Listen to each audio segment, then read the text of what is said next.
नमः शिवाय। आज हम आपको भृंगी की कथा सुनाएंगे। महादेव के गणों में एक है भृंगी। एक महान शिव भक्त के रूप में भृंगी का नाम अमर है। कहते हैं जहाँ शिव होंगे वहाँ गणेश, नंदी, श्रृंगी, भृंगी, वीरभद्र का वास स्वयं ही होगा। शिव शिवा के साथ उनके ये गण अवश्य चलते हैं। इनमें से सभी प्रमुख गणों के बारे में तो कहानियां प्रचलित हैं। जैसे दक्ष यज्ञ ध्वंस के लिए वीरभद्र उत्पन्न हुए, माँ पार्वती ने श्री गणेश को उत्पन्न किया, नंदी तो शिव के वाहन हैं जो धर्म के अवतार हैं। शीलाद मुनि के पुत्र के रूप में जन्म लेकर शिव जी के वाहन बने नंदी। आपने यह सब कथाएं खूब सुनी होंगी, पर क्या प्रमुख शिवगण भृंगी की कथा सुनी है? भृंगी की खास बात यह है कि उनके 3 पैर हैं। शिव विवाह के लिए चली बारात में उनका जिक्र मिलता है। बिनुपद हुई कोई बहुपद बाहु, यानी शिव गणों में कई बिना पैर के थे और किसी के पास कई पैर थे। ये पद तुलसीदास जी ने भृंगी के लिए ही लिखा है। भृंगी के 3 पैरों पर कैसे हुए, इसके पीछे एक कथा है जो हम आपको बताते हैं कि उमा शंकर के बीच का प्रेम कितना गहरा है। ये दोनों वस्तुतः एक ही हैं। दरअसल भृंगी की एक अनुचित जिद की वजह से सदाशिव और जगदम्बा को अर्धनारीश्वर रूप धारण करना पड़ा।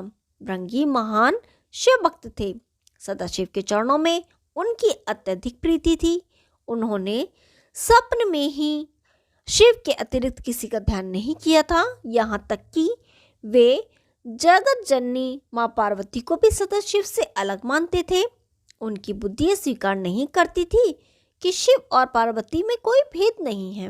एक बार सदाशिव के परम भक्त श्रृंगी ऋषि कैलाश पर अपने आराध्य की परिक्रमा करने पहुंचे। सदैव की तरह महादेव के बाईजंगा पर आदिशक्ति जगदम्बा विराजमान थी। महादेव समाधि में थे और जगदम्बा चैतन्य थी। जगदम्बा के नेत्र खुले थे।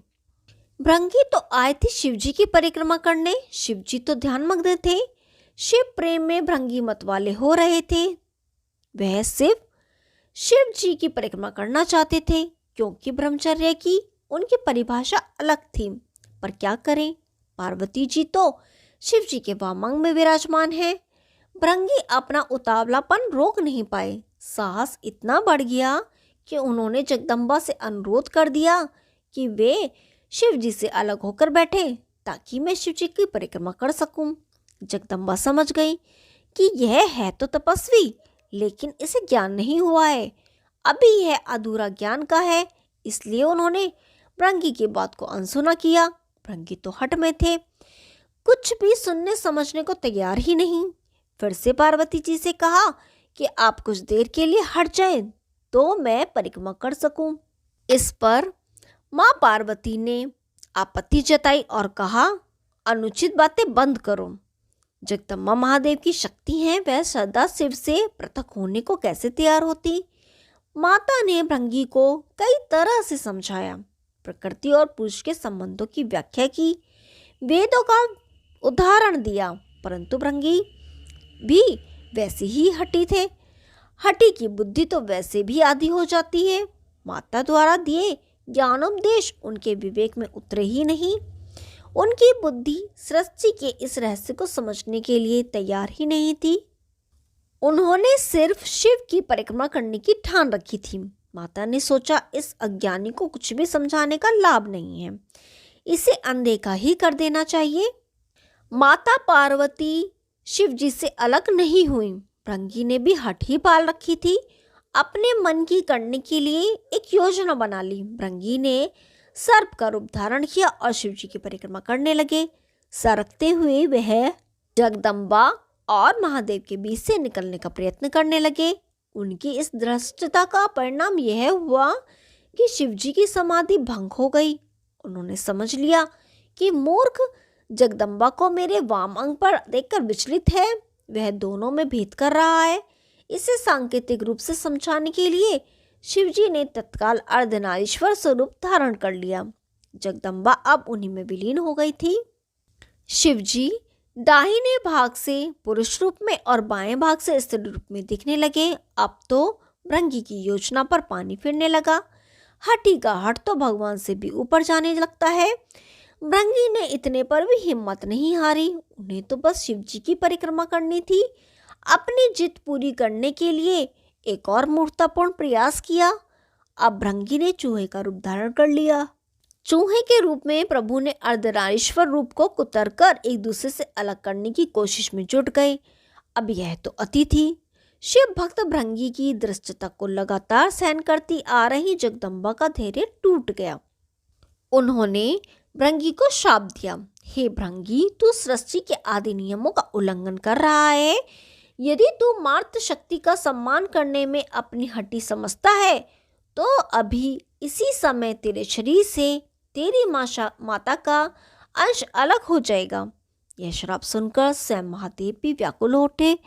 भृंगी की बुद्धि भले ही हर गई थी, पर महादेव जानते थे कि इस श्राप का मतलब कितना गंभीर है। शरीर विज्ञान की तंत्रोक्त व्याख्या के मुताबिक संसार में इंसान के शरीर में हड्डियां और पेशियां पिता से मिलती हैं, जबकि रक्त और मांस माता के अंश से प्राप्त होता है। फिर क्या था, भृंगी की तो दुर्गति हो गई। उनके शरीर से तत्काल रक्त और मांस अलग हो गया। शरीर में बची रह गई तो सिर्फ हड्डियां और मांसपेशियां। मृत्यु तो हो नहीं सकती थी, क्योंकि वो अविमुक्त कैलाश के क्षेत्र में थे और स्वयं सदाशिव और महामाया उनके सामने थे। उनके प्राण हरने के लिए यमदूत वहां पहुंचने का साहस भी नहीं कर सकते थे। असह्य पीड़ा से भृंगी बेचैन होने लगे। ये शाप भी आदिशक्ति जगदम्बा का दिया हुआ था। उन्होंने यह शाप भृंगी की भेद बुद्धि को सही रास्ते पर लाने के लिए दिया था, इसलिए महादेव भी बीच में ना पड़े। इस शाप का लाभ यह हुआ कि भृंगी असहनीय पीड़ा में पड़कर समझ गए कि पितृशक्ति किसी भी सूरत में मातृशक्ति से परे नहीं है। माता और पिता मिलकर ही इस शरीर का निर्माण करते हैं, इसलिए दोनों ही पूज्य हैं। इसके बाद भृंगी ने असह्य पीड़ा से तड़पते हुए जगदम्बा की अभ्यर्थना की। माता तो माता होती है। उन्होंने तुरंत उन पर कृपा की और पीड़ा शांत कर दी।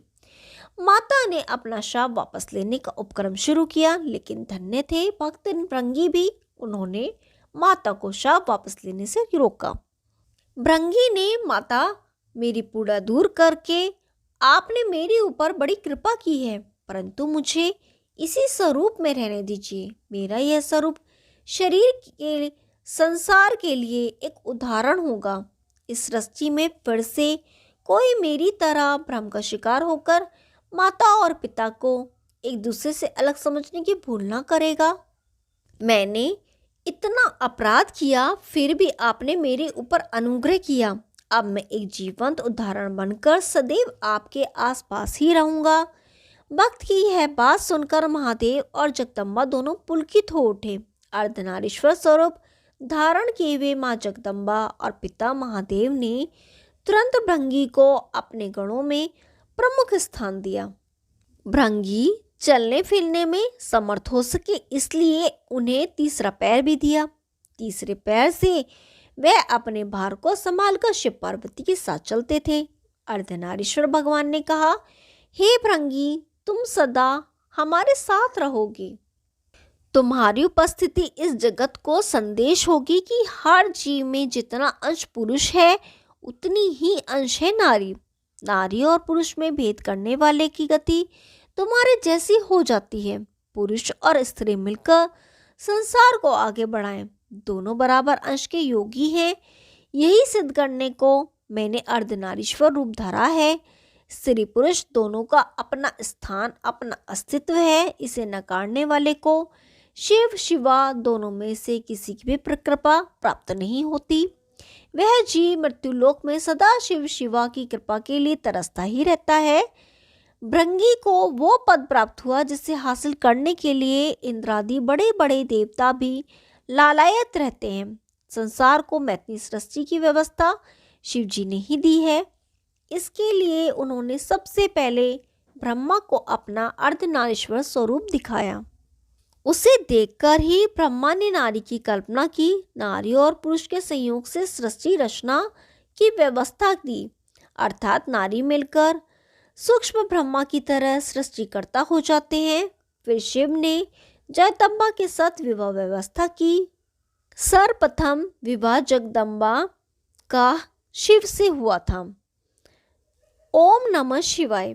यदि आपको ये कहानी पसंद आई तो वीडियो को लाइक कीजिए, शेयर कीजिए और चैनल को सब्सक्राइब कीजिए। हम आपके लिए ऐसी रोचक पुरानी कथाएं लाते रहेंगे। तब तक के लिए नमस्कार।